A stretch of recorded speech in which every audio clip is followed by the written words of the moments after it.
Nnamdi Kanu's freedom. So, yes, so let us have a better Nigeria. Everybody will enjoy. No, so when they better Nigeria, this problem, problem,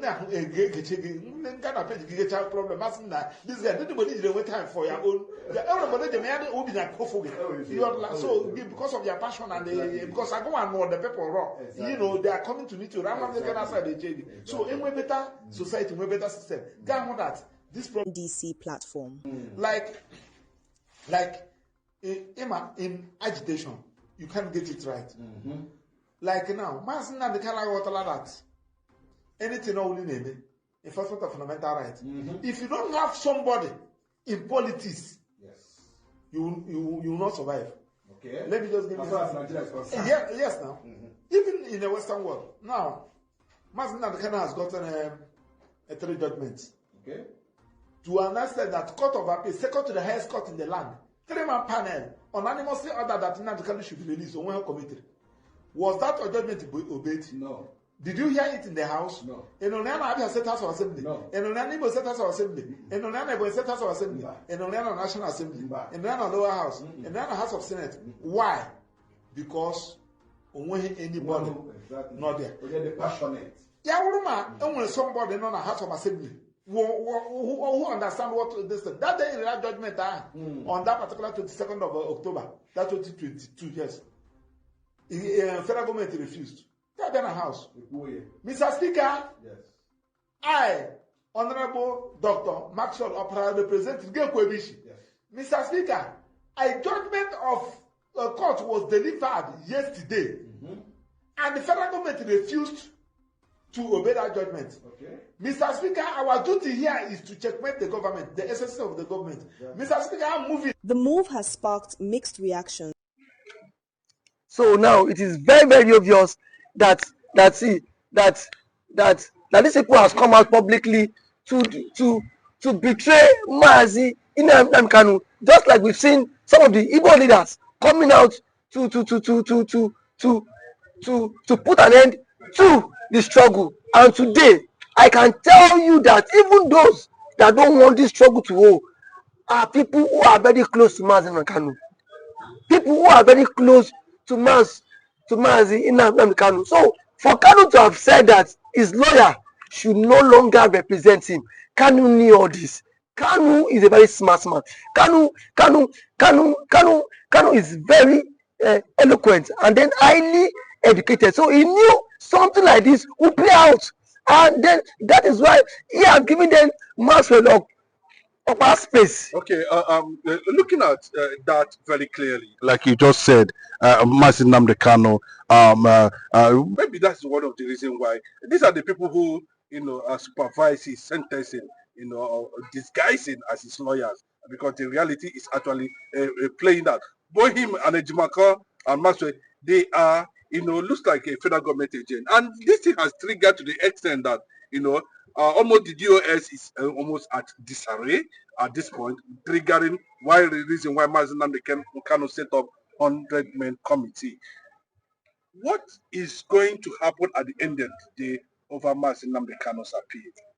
For me, I think I think now that Maxwell Okpara has come out to reveal his true identity, so it is very glaring now that these are people the DOS should not work with. And now let's not. And now let me take you back to when there were allegations that Maxwell Okpara should account for a certain amount of money.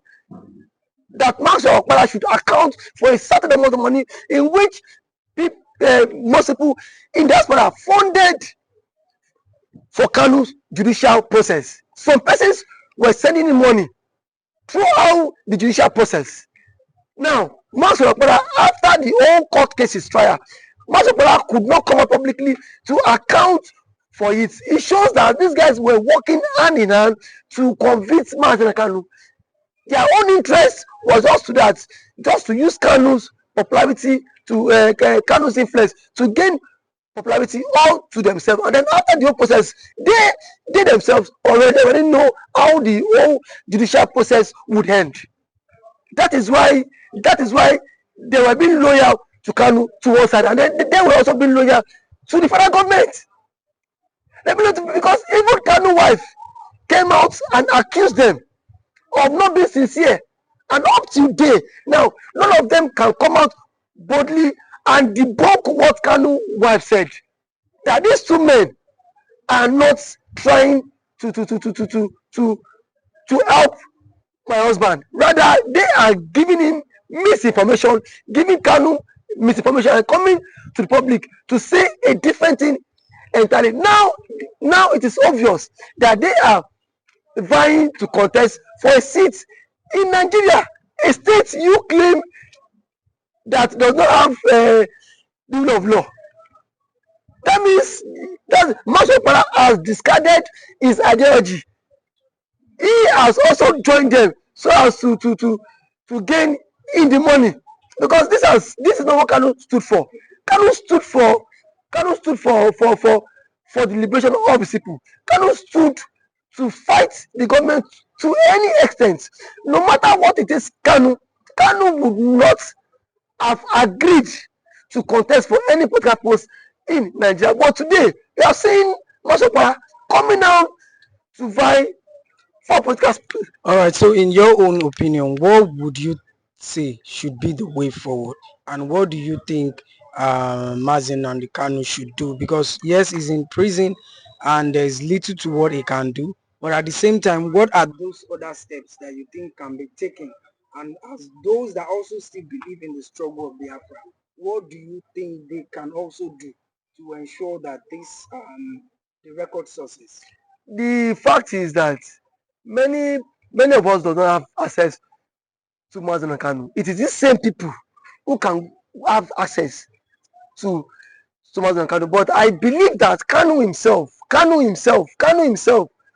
had foreseen this, and he knew that he knows that a day like this would come. So I want to believe, I want to charge every person who still have faith in this struggle not to relent, because there would always be people that will sell out.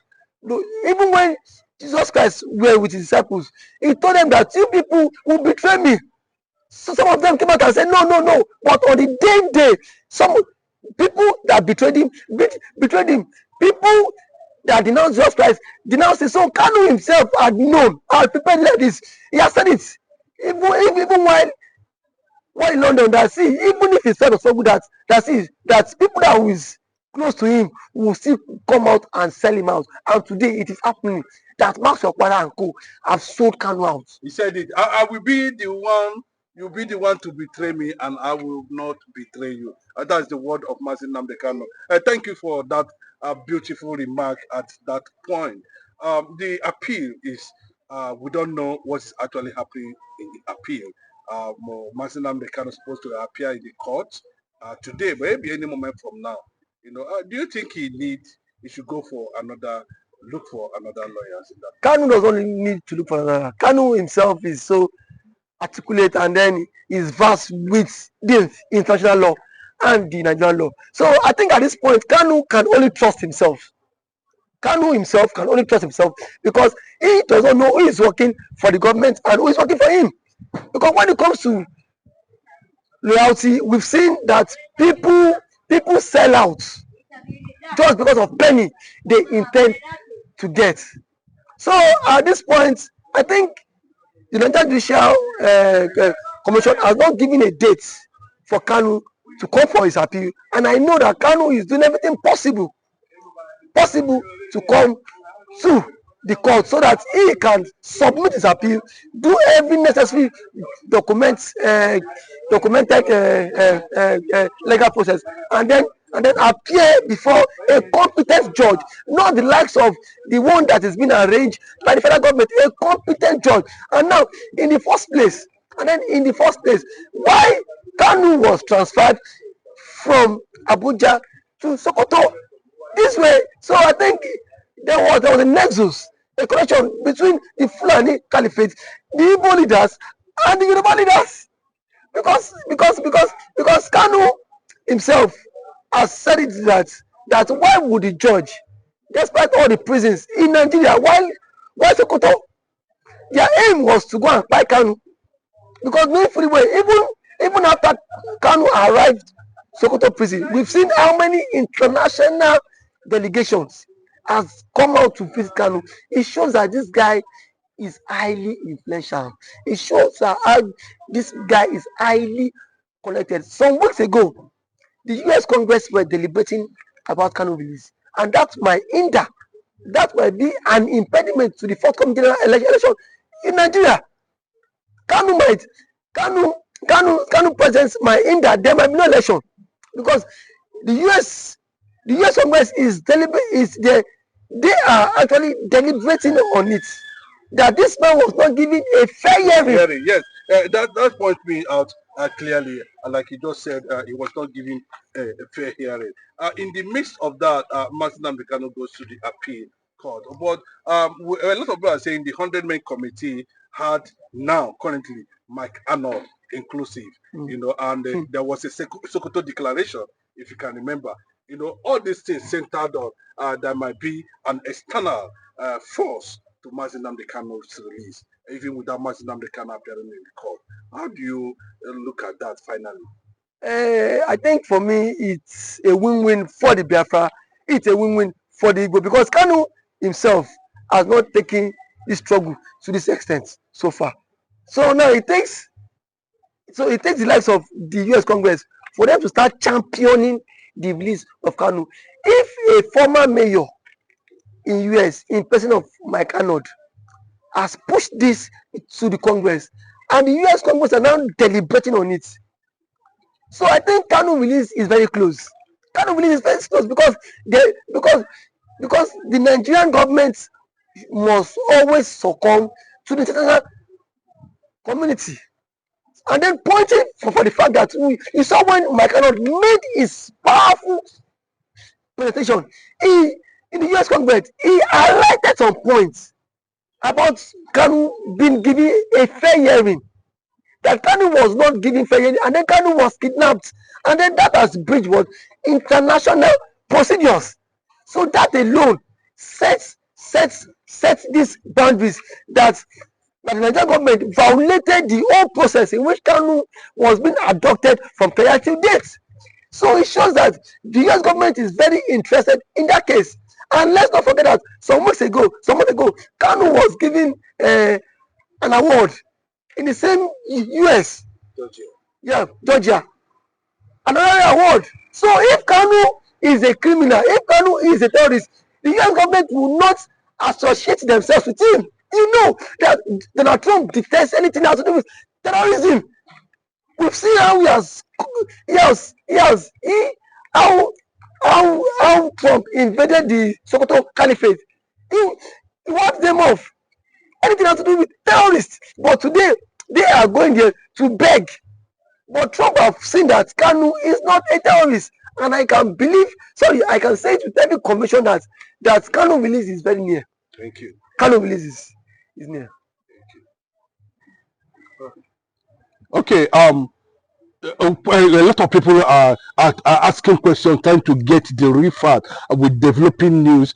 We are seeing Mazi Nnamdi Kanu's lawyers, lawyer Jimako. We are seeing, Maxwell Okpara. All of them are picking tickets, political tickets, joining political parties, abandoning, the struggle. In the first place, what kind of message? How would the Biafrans be looking at them?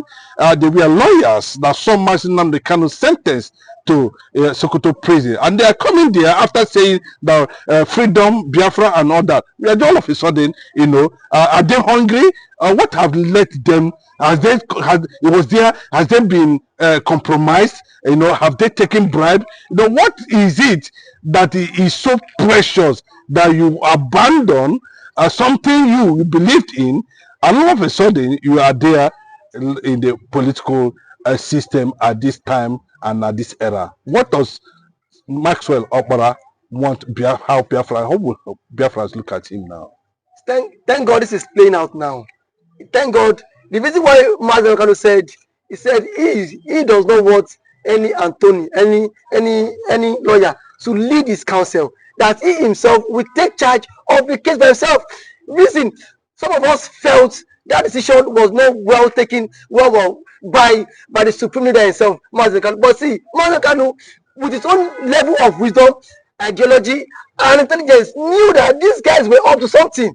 He foresaw the future, and now it is playing out. Now, Maxwell Okpara coming out to tell Nigerians that Mazen Kanu gave him a go-ahead for him to contest an election under President Bola Ahmed Tinubu. A man that convicted Mazen Kanu, a man that did not allow Kanu to have to get a fair hearing in court. We saw it that when the likes of Mike Ozekome were in charge of Mazen Kanu case, we saw how transparent that case is, and the progress that case was heading to.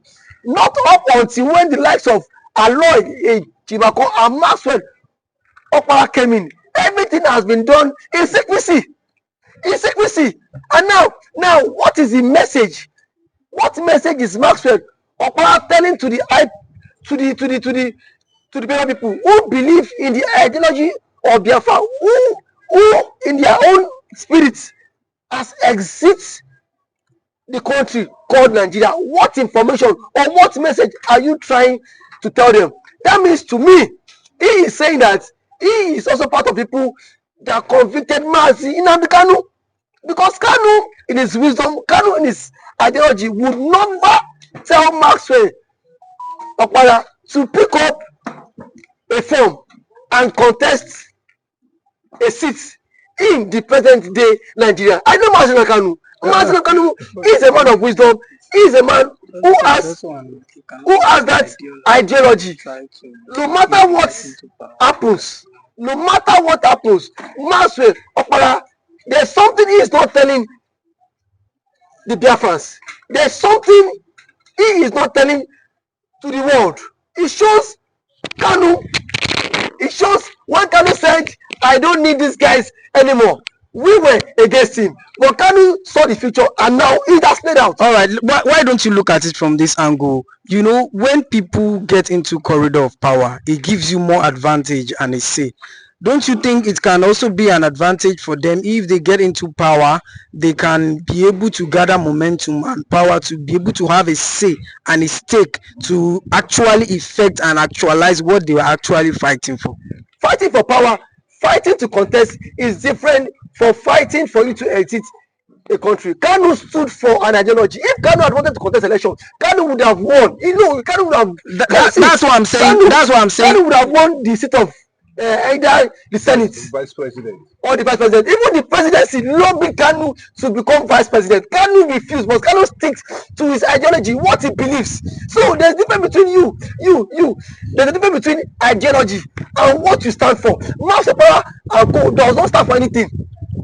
But Kanu has stood firmly, despite the billions, despite the trillions that Kanu has been given to. For him to denounce this struggle, Kanu has refused. In the build-up of this struggle, Kanu lost his parents. Kanu lost everything he has. And yet the government were ready to compensate him in 10 times. But Kanu stood and said, no, I am fighting this fight to the last end. I will fight to liberate my people. I will fight to liberate them from this sufferness, from this agony, from this untold hardship. That is the ideology Kanu have stood for. But these people have proven that they don't have integrity. See, for Kanu to tell them, you guys are no longer my lead counsel, it shows Kanu have seen something that we did not see, and now today it is playing out. In the first place, people would always see Maxwell Okpara as a man who is very loyal to Kanu. Loyalty matters. It shows that Maxwell Okpara has betrayed Kanu, because Kanu would never give him a go-ahead to pick a form to contest in the Nigerian political space. Kanu will not permit that. Because Kanu is not fighting to become the president of the country. Kanu is fighting to actualize a nation that has been established a long time ago, so that it can be fully be recognized. Yeah, somebody that is not here or there shouldn't be seen as a lawyer to Mazi Kanu from the beginning. because it would have been that he should be on the side of what he believed in, or the other side he believed in. So if you are looking at somebody like Mazin Nnamdi Kanu and Aloy Ejimako, Maxwell Obola are taking that position of Kanu's law, legal part of his legal team, means that the conviction of what Mazin Nnamdi Kanu represents, and having come from that extraction to and having made a lot of statement about Biafra in the past, coming now to say, and it looks like Mazin Nnamdi Kanu said everybody should join politics and all that, to me it sounds that he was disguising himself for something like this, or they are just using Mazin Nnamdi Kanu popularity to launch their political career. Thank you for that. I think for me, these guys were too smart to use, just like what you said. These guys were using Kanu because even before Kanu was not arrested, nobody knew the likes of Masakpara. Nobody knows him. He is not one of the top-notch lawyers in Nigeria. Even Aloy Ejimako. But see, when you mention names like Michael Ozokome, even a 2-year-old baby can attest to that. Michael Ozokome, Femi Falana, these are one of the big names in the Nigeria judicial space that we know. But even when Kanu was being arrested, these guys went to meet Kanu, despite the fact Kanu gave them that platform for popularity. Kanu gave them because for you to be a lead counsel to Mazin Kanu, that means you will be recognized globally everywhere. Maxwell Okpara has traveled to. It is as a result of the influence Kanu has given to him. It is as a result of the connection Kanu has paved way for him. But now he used that connection to build his own popularity. He used that connection to build name for himself. Now he turned back against his struggle because Kanu himself cannot come out and then address the media. So these guys are using that avenue, that everything everything Kanu says. If Kanu says this, even if Kanu did not say do this, they will say Kanu has said this. Because they are the one meeting Kanu from time to time. Probably they will go there, say a different thing with Kanu, come out